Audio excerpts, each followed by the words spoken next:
Hello everyone, ఇలాంటి videos మీకు ముందుగా కావాలి అనుకుంటే మా ఛానల్ని సబ్స్క్రైబ్ చేసుకొని పక్కనే ఉన్న బెల్ ఐకాన్ని క్లిక్ చేయండి.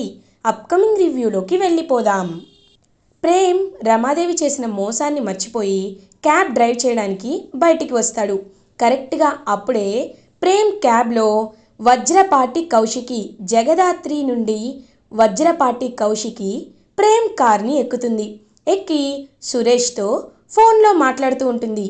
ఆ కాల్ సమ్మరీ ఏంటి అంటే, మినిస్టర్ తాయారు ఎవరైతే ఉన్నారో జగదాత్రిలో, ఆవిడ జైల్లో ఉండడం వల్ల కౌశికి ఫ్యాక్టరీ ఒకటి కబ్జా చేసిన సెటిల్మెంట్ అనేది మధ్యలో ఆగిపోతుంది. ఆ సెటిల్మెంట్ చేసుకోవడానికి కౌశికి ఫ్యాక్టరీకి సంబంధించిన డాక్యుమెంట్స్ని, 50 lakhs క్యాష్ని ఒక సూట్ కేసులో పెట్టి తీసుకువెళ్తుంది. అవి ఆ రౌడీలకి అప్పచెప్తే వాళ్ళు ఫ్యాక్టరీ కట్టుకోవడానికి పర్మిషన్ ఇస్తారు అని పాపం సురేష్తో మాట్లాడుతూ కౌశికి బయలుదేరుతుంది. ఇదంతా ప్రేమ్ నార్మల్గా వింటూ ఉంటాడు. కానీ కౌశికి కార్ దిగేటప్పుడు ఆ సూట్ కేస్ని ప్రేమ్ కార్లోనే మర్చిపోయి కిందకి దిగి వెళ్ళిపోతుంది. ప్రేమ్ అలా చామంతి భోజనం చేయడానికి ఇంటికి పిలిచేసరికి, మీరు తినకపోయేసరికి చంద్రికత్త కూడా ఏమీ తినలేదని చెప్పేసరికి ఇంటికి రీచ్ అవుతాడు. రీచ్ అయ్యి కార్లో చూడగానే సూట్ కేస్ కనబడుతుంది. అయ్యో, నేను వెంటనే ఆ మేడంకి ఇవ్వాలి, ఇది చాలా అర్జెంట్ అంటే చామ్ అని అంటారు. బాబు, కావాలంటే మేడంకి కాల్ చేసి భోజనం అయ్యాక తీసుకొస్తానని చెప్పండి. ఇంటి వరకు వచ్చారు, మళ్ళీ మీరు సాయంత్రం వరకు రారు, రండి బాబు అని సూట్ కేస్ని కార్లోనే ఉండనిచ్చి లోపలికి తీసుకువెళ్ళిపోతుంది చామంతి. ఇదంతా దొంగచాటుగా వింటుంది రోజా. విని, ఇదే కరెక్ట్ టైం, ఇప్పుడు ఖచ్చితంగా నేను ఈ సూట్ కేస్ని దొంగలించాలి, దొంగతనం చేసి ఈ నిందని ప్రేమ్ పైకి నెట్టేయాలి, అప్పుడు ప్రేమ్కి ఎప్పటికీ క్యాబ్స్ రావు అని ఇంకా మెల్లగా అలా చుట్టూ చూసి ఎవరూ లేనప్పుడు రోజా కార్ డోర్ ఓపెన్ చేసి కౌశికి సూట్ కేస్ని దొంగతనం చేసేస్తుంది. ఇది ఇలా ఉండగా కౌశికి రౌడీలతో మాట్లాడడం స్టార్ట్ చేస్తుంది. మేడం, జైల్లో ఉన్న తాయారు గారితో మేము ఈ కబ్జాకి మాకు ఎలాంటి సంబంధం లేదని, ఆ ఫ్యాక్టరీకి సంబంధించిన ల్యాండ్ మొత్తం మీదేనని సంతకం చేయించుకొని వచ్చాం. కానీ ఆ డాక్యుమెంట్ని బయట పెట్టాలి అంటే ముందు మీరు ఆ డాక్యుమెంట్స్ని, మేము చెప్పిన డాక్యుమెంట్స్ని అండ్ 50 lakhs క్యాష్ని బయట పెట్టాలి. ఇవ్వండి, ఇచ్చేస్తాను అని అంటారు. ఓకే అని చుట్టూ చూస్తుంది కౌశికి. ఎక్కడ తన సూట్ కేస్ కనబడదు. ఒక్కసారిగా షాక్ అయిపోతారు. ఇదేంటి, నా నా బ్రీఫ్ కేస్ కనిపించట్లేదు అని చుట్టూ వెతుకుతుంటే, మేడం, మీరు అసలు ఇంట్లో వచ్చినప్పుడు ఎలాంటి సూట్ కేస్ తేలేదు కదా అని అంటాడు ఆ రౌడీ. ఒక్కసారిగా షాక్ అయిపోతుంది కౌశికి. ఇదేంటి, సూట్ కేస్ తేలేదా అంటే ఎక్కడ వదిలేశాను? సురేష్ కాల్ చేశాడని క్యాబ్లో ఫోన్ మాట్లాడుతున్నాను, తర్వాత ఫోన్ అంటే క్యాబ్లోనే ఉండిపోయిందా అని వెంటనే క్యాబ్ డ్రైవర్ అయిన ప్రేమ్కి కాల్ చేస్తుంది కౌశికి. ఇది ఇలా ఉండగా ప్రేమ్ చక్కగా భోజనం చేసి ఇంకలా బయటికి వస్తాడు. చామ్, నేను బయలుదేరుతాను చామ్ అని చెప్పి ఇంకలా కార్లో పాపం వెనకాల చూడగానే సూట్ కేస్ కనబడదు. ఒక్కసారిగా షాక్ అయిపోతాడు ప్రేమ్. ఇదేంటి, సూట్ కేస్ కనిపించట్లేదు, ఎక్కడికి వెళ్ళిపోయిందని మొత్తం వెతుకుతాడు పాపం, కానీ ఎక్కడా కనిపించదు. అప్పుడే కరెక్ట్గా కౌశికి ప్రేమ్కి కాల్ చేస్తుంది. హలో బాబు, నేను ఇందాక మీకు కార్ ఎక్కాను కదా అని అంటారు. మేడం, ఎవరు మీరు అని అంటారు. అదే బాబు, నేను సూట్ కేస్తో వచ్చాను కదా, నేను ఆ సూట్ కేస్ని నీ కార్లోనే మర్చిపోయాను, కొంచెం తీసుకొస్తావా, నువ్వు ఇందాక డ్రాప్ చేసిన లొకేషన్లోనే ఉన్నాను అని అంటారు. అమ్మా సారీ, మీరేమీ అనుకోకండి, మీ సూట్ కేస్ ఎక్కడ పోయిందో నాకు తెలియదు, కనిపించట్లేదు అని అంటారు. లేదు, నీ క్యాబ్లోనే కదా ఉండాలి అనేలోపు పాపం ప్రేమ్ ఫోన్ బ్యాటరీ డౌన్ అయిపోవడంతో ఫోన్ స్విచ్ ఆఫ్ అయిపోతుంది. ఇదేంటి, ఫోన్ స్విచ్ ఆఫ్ అయిపోయింది, ఆవిడ అసలే తన డ్రీమ్ ప్రాజెక్ట్ అన్నారు, అలాంటప్పుడు ఖచ్చితంగా ఆవిడకి కాపాడాలి కదా అని ఆలోచిస్తూ ఉంటాడు ప్రేమ్. అయినా కార్లో ఉండడం ఎవరు చూశారు, ఎవరు ఈ పాటికి దొంగతనం చేస్తారు, మన ఇంటి కాంపౌండ్ వాళ్ళకి రావాలంటే సెక్యూరిటీ ఉంటారు కదా, దొంగలు కూడా వచ్చే ఛాన్స్ లేదు, బట్ ఎవరు అని ఆలోచిస్తూ ఉంటే చామంతి రోబో దగ్గరికి వస్తుంది, చిట్టి రోబో దగ్గరికి వచ్చి, చిట్టి ఒకసారి ప్లేస్ని స్కాన్ చేయి, సీసీటీవీని యాక్సెస్లోకి తీసుకో, అసలు ఈ ఏరియాలోకి ఎవరు వచ్చారో అని అడుగుతుంది. వెంటనే చిట్టి రోబో, చామ్, నువ్వు చెప్పినట్టు యాక్సెస్ చేశాను, రోజా మేడం తప్ప ఇంకెవరూ రాలేదు అని అంటారు. ఈ ఒక్క క్లూ చాలు చిట్టి, ఇప్పుడు చూడు ఏం జరుగుతుందో అని రోజా దగ్గరికి బయలుదేరుతుంది చామంతి. అప్పుడే రోజా సూట్ కేస్ ఓపెన్ చేసి, అబ్బో ఎక్కువ డబ్బులే ఉన్నాయే, 50 lakhsా, ఇవేవో డాక్యుమెంట్స్లా ఉన్నాయి. హ్మ్, ఎవరి డబ్బులు ఎవరి దగ్గరకు వచ్చాయో పాపం, ఎంత కష్టపడి సంపాదించిందో ఈరోజు నా చేతికి రావాలని రాసిపెట్టింది కాబట్టి వచ్చేసింది అని రోజా హ్యాపీగా ఇంకా అలా బ్రీఫ్ కేస్ని చూసుకుంటుంటే అప్పుడే కరెక్ట్గా చామంతి వస్తుంది. చామంతి రాగానే పిల్లో కిందకి ఆ సూట్ కేస్ని నెట్టేస్తుంది. రోజా, ఏంటి ఇలా వచ్చావు అని అడుగుతుంది. తీవే బయటికి అని అంటుంది చామంతి. ఏం తీయాలి అని అంటారు. తెలీదా నీకు? సూట్ కేసు ఎక్కడా? ప్రేమ్ బాబు కారులో ఉన్న సూట్ కేసు ఎక్కడా అని అడుగుతుంది. ఏం సూట్ కేసు? ఏం మాట్లాడుతున్నావు నువ్వు? నాకేం తెలీదు అని అంటుంది. తెలీదా? అక్కవి కదా అని ఇన్ని రోజులు ఊరుకుంటుంటే నీకు ఓకు చెప్తా అని చెప్పి కిచెన్లోకి వెళ్ళి ఎర్రగా అట్ల కారనైతే కాలుస్తుంది. కాల్చి, అసలే తెల్లగా ఉంటావు, వాత పెట్టాననుకో ఏం జరుగుతుందో తెలుసా? అరుణ్ బాబు, ఈ వాత ఏంటి రోజా అని అడుగుతారు. అప్పుడు ఏం సమాధానం చెప్పుకుంటావు? వేరే వాళ్ళ సొమ్ము దొంగతనం చేశానని చెప్పుకుంటావా? ఛీ, సిగ్గులేదు. ఇవ్వు. ఇస్తావా? వాత పెట్టమంటావా అని అట్లకార బాగా కాల్చి తీసుకొస్తుంది. ఆమో వద్దు, తీసుకో తీసుకో సూట్ కేస్ అని చెప్పి ఇచ్చేస్తుంది రోజా. ఇంకా వెంటనే ఆ సూట్ కేస్ తీసుకొని పరుగున ప్రేమ్ దగ్గరికి వెళ్తుంది. బాబు, ఇదిగోండి సూట్ కేస్ దొరికింది అని అంటుంది. చామ్, రా చామ్, నువ్వు కూడా రా వెళ్దామని చెప్పి ఇంకలా చామంతి అండ్ ప్రేమ్ ఇద్దరు కలిసి అయితే ఆ లొకేషన్కి బయలుదేరుతారు. ఇది ఇలా ఉండగా కౌశికి ఏమో, చూడండి ఎక్కడో మిస్ మ్యాచ్ అయింది, నేను ఇప్పుడే వస్తానని వెళ్ళబోతుంటే, ఆగండి మేడం, మీరు వెళ్తే డాక్యుమెంట్స్తోనే వెళ్ళాలి, వస్తే డబ్బులతోనే రావాలి, ఈ రెండు చేయలేదు కాబట్టి కూర్చోండి అని అంటారు. ఏంటి బెదిరిస్తున్నావా అని అంటారు. ఇంటిమేట్ చేస్తున్నాను మేడం, మీరు ఇక్కడికి వెళ్తే ప్రాణాలతో అయితే వెళ్ళలేరు, డాక్యుమెంట్స్ డబ్బులు ఇస్తేనే ప్రాణాలతో వెళ్తారు అని అంటాడు ఆ రౌడీ. నీలాంటి వాళ్ళని ఎంతమందిని చూసుంటాను తెలుసా, తప్పుకోరా అని చెప్పి వెళ్ళబోతుంటే ఇద్దరు పెద్ద రౌడీలు అడ్డుగా నిలబడతారు. కౌశికి చేతులు గట్టిగా పట్టుకొని అక్కడ కూర్చోబెడతారు. ఇంకా కౌశికి పాపం ఏం చేయాలో అర్థం కాని సిచ్యువేషన్. బికాస్ ప్రేమ్ని అడిగితే ప్రేమ్ దగ్గర లేదంటున్నాడు, ఎక్కడ బ్రీఫ్ కేస్ మిస్ అయిందో తెలియటం లేదు. ఇప్పుడు ఏం చేయాలి? ఒకవేళ ప్రేమ్ ఆ క్యాబ్ డ్రైవరే నన్ను మోసం చేశాడా? ఖచ్చితంగా అతని కారులోనే ఉంది, అతను డబ్బులు తీసుకొని వెళ్ళిపోయాడా? డబ్బులంటే ఎవరికైనా ఆశే కదా అని చెప్పి ఆలోచనలో పడుతుంది కౌశికి. సో వెంటనే అలా అక్కడికి చామంతి ప్రేమ్ అయితే రీచ్ అవుతారు. అప్పుడే రౌడీలు, ఏంటి మేడం, మీరు 10 నిమిషాలు అడిగారు, మేము మీకు 15 గంట టైం ఇచ్చాం, కానీ మీరు మాత్రం డబ్బులు ఇవ్వలేదు, రే చంపేండ్రా మేడంని అని అంటారు. వద్దు వద్దు అని అంటుంది కౌశికి.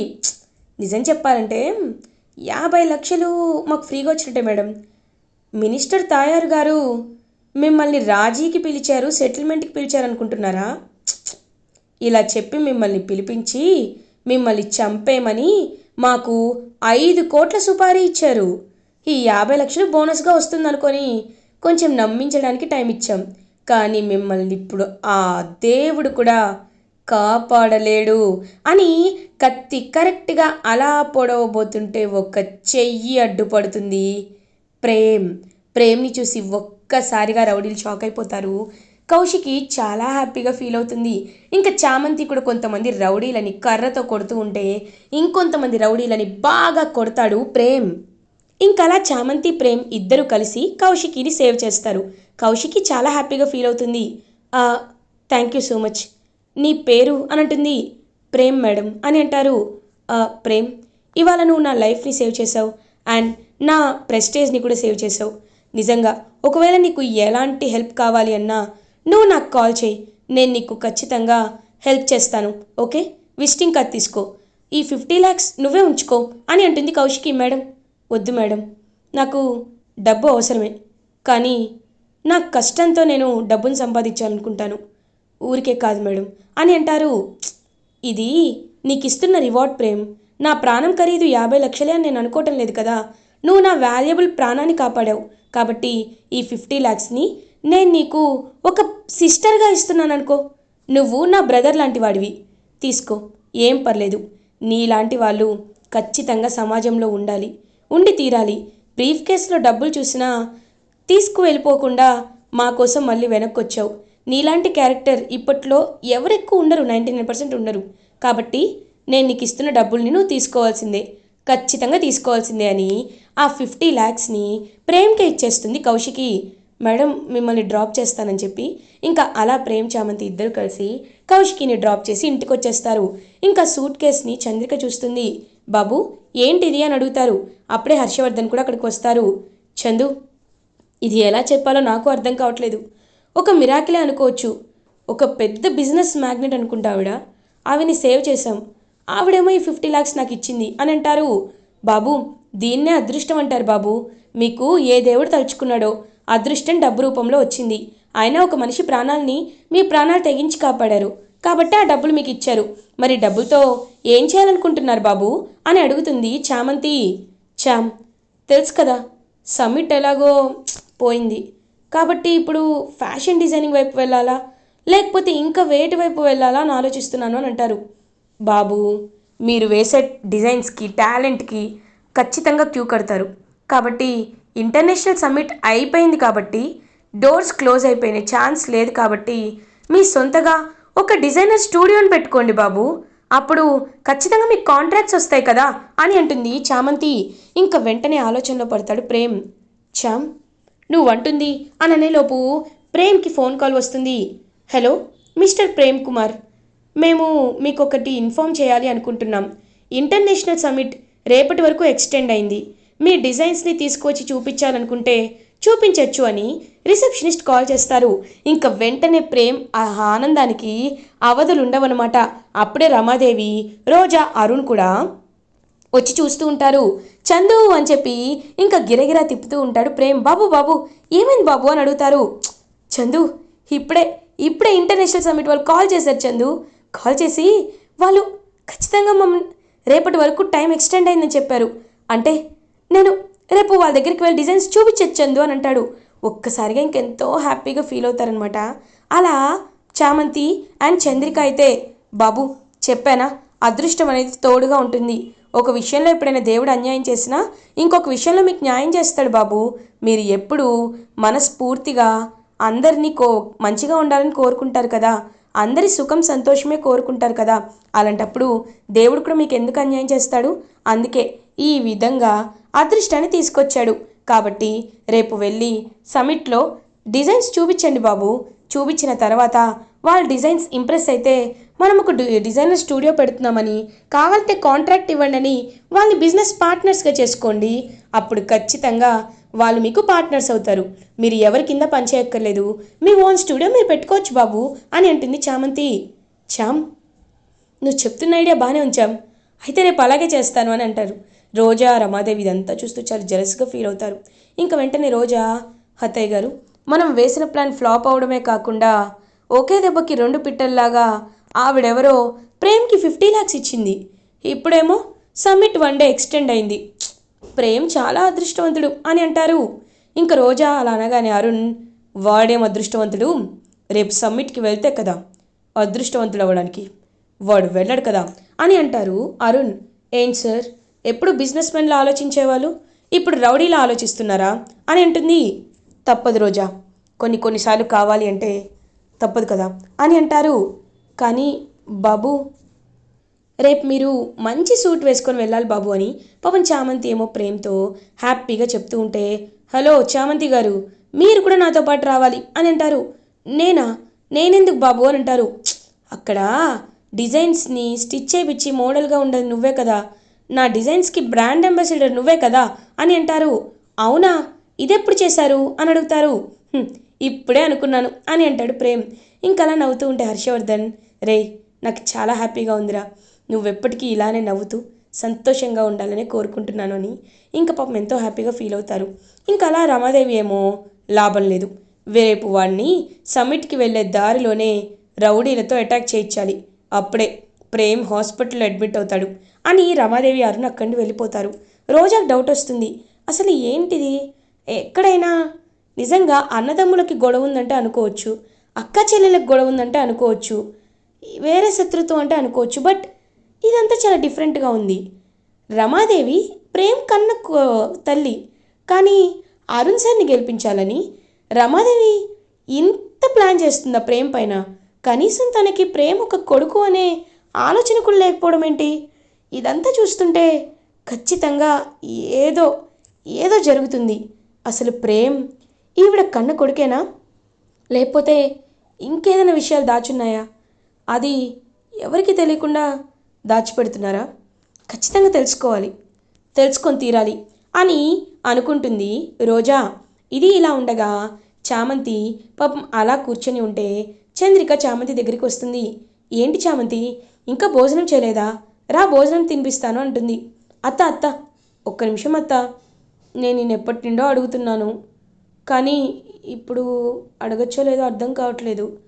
నువ్వు నీ మెడలో ఉన్న తాళిని తీసి పసుపు తాడు కట్టుకొని మరి ప్రేమ్ బాబుకి బంగారాన్ని ఇచ్చావు. ప్రేమ్ బాబు తల్లడిల్లితే నువ్వు తల్లడిల్లుతావు. ప్రేమ్ బాబు మనసుకు గాయమైతే నీ కళ్ళల్లోండి నీళ్ళొస్తాయి. ప్రేమ్ బాబు 2 రోజులు తినకపోతే నువ్వు కూడా భోజనం చేయలేదు. ప్రేమ్ బాబు బాధని నీ బాధగా ఫీల్ అయ్యావు. ప్రేమ్ బాబుని నువ్వు కన్న కొడుగ్గా అనుకుంటున్నావు కదత్తా అని అంటుంది చామంతి. అవును, ప్రేమ్ బాబు నా కన్న కొడుకు లాంటివాడే అని గ్యాప్ ఇచ్చి అంటుంది. అత్త, నీకు భర్త ఉన్నారని తెలుసు, కానీ ఆయన అని అనేలోపు ఇంకక్కడి నుండి వెళ్ళిపోతుంది చంద్రిక. అత్త ఏం దాచిపెడుతుంది, ఎలా తెలుసుకోవాలి?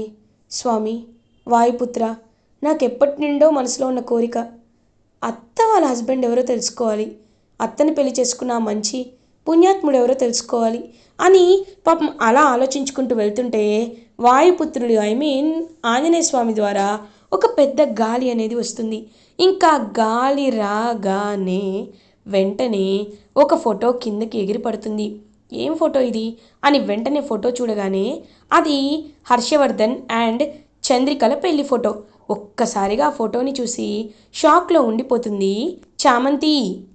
అంటే చంద్రికత్త వాళ్ళ భర్త ఎవరో కాదు, హర్ష అయ్యగారా అని షాక్లో ఉండిపోతుంది చామంతి.